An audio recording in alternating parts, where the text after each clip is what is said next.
एक और बड़ी खबर हमारे पास आ रही है। चीन की बायोलॉजिकल वॉर की तैयारी से जुड़ी ये बड़ी खबर है। बुधवार को वुहान के दौरे पर जा रहे हैं शी जिनपिंग। वुहान दौरे में वुहान वायरोलॉजी लैब भी जाएंगे जिनपिंग। ये भी सोर्सेस के हवाले से हमारे पास खबर आ रही है। 7 महीने बाद कोरोना वाली लैब में पहुंच रहे हैं शी जिनपिंग। जिनपिंग ने 10 मार्च को वुहान का दौरा किया था इससे पहले, और अब ये बात पूरी तरह से पुख्ता तौर पर दुनिया के सामने आ चुकी है कि जो कोरोना वायरस था वो मैन मेड था। ये कोई कुदरती आपदा नहीं थी, प्राकृतिक आपदा नहीं थी, बल्कि ये मैन मेड था। और वुहान की लैब में कोरोना वायरस को तैयार किया गया। और अब शी जिनपिंग, जिन्होंने 10 मार्च को भी वुहान का दौरा किया था, एक बार फिर वुहान के दौरे पर जा रहे हैं। और मुमकिन है कि वो इस बदनाम लैब में भी जाएं, यहां का दौरा करें। इसका क्या मकसद हो सकता है, इस पर भी हम विस्तार से बात करेंगे। लेकिन सुमित, जिस बात का जिक्र हम थोड़ी देर पहले कर रहे थे कि कई फ्रंट्स पर हमें मुकाबला करना पड़ रहा है। एक तरफ देखिए बायोलॉजिकल वॉर छेड़ रखी है चीन ने कोरोना वायरस के जरिए, दूसरी तरफ हम देखते हैं कि साइबर आर्मी जो है वो लगातार चीन की काम पर लगी हुई है। एलएसी पर जो हालात हैं उसको खुद आप अपनी आंखों से देखकर आ ही रहे हैं।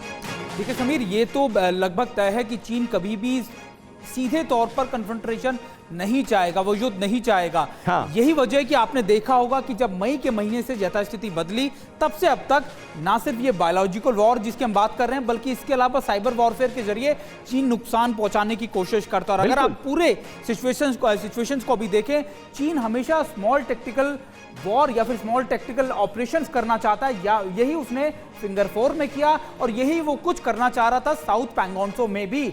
लेकिन यथास्थिति बदली, अब सिचुएशन इतनी रिवर्स हो चुकी है कि चीन खुद को समझ नहीं पा रहा है कि वो इन सिचुएशन से बाहर कैसे निकले। और एक बात जो आप लगातार पूछ रहे थे कि वो कैसे हमने अपनी पोजीशंस को चेंज किया, दरअसल हमने सरप्राइज तो चीन को दे दिया था मई महीने में अपनी मोबिलाइजेशन करके। हाँ। लेकिन मेजर सरप्राइज का पार्ट हुआ अगस्त महीने के आखिरी में, जब हमने उनसे ज्यादा टेक्टिकल पोजीशंस को कैप्चर कर लिया, हम उनसे ज्यादा स्ट्रांग हो गए। और यही वजह है कि अब नेगोशिएशन टेबल्स में, टॉक्स के अंदर हम उन चीजों को उसके ऊपर रख सकते हैं। हम ये बात कह सकते हैं कि अगर 29 और 30 अगस्त के दरमियानी रात जो कुछ हुआ वो अपने आप में बहुत डिसाइसिव था सुमित। बिल्कुल बिल्कुल, वही मैं आपसे कह रहा था कि अब सिचुएशन ऐसी है कि भारत अब कहेगा कि अगर आपको सिचुएशंस को नॉर्मल करना है तो आप डिसएंगेजमेंट पूरी तरीके से करिए, क्योंकि जो चीन डिसएंगेजमेंट पूरी तरीके से मानने को तैयार नहीं हो रहा था।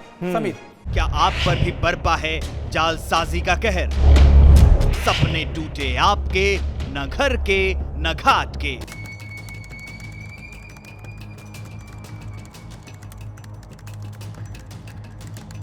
देखिए लूट घर हर रात 9:30 बजे। फिक्र आपकी,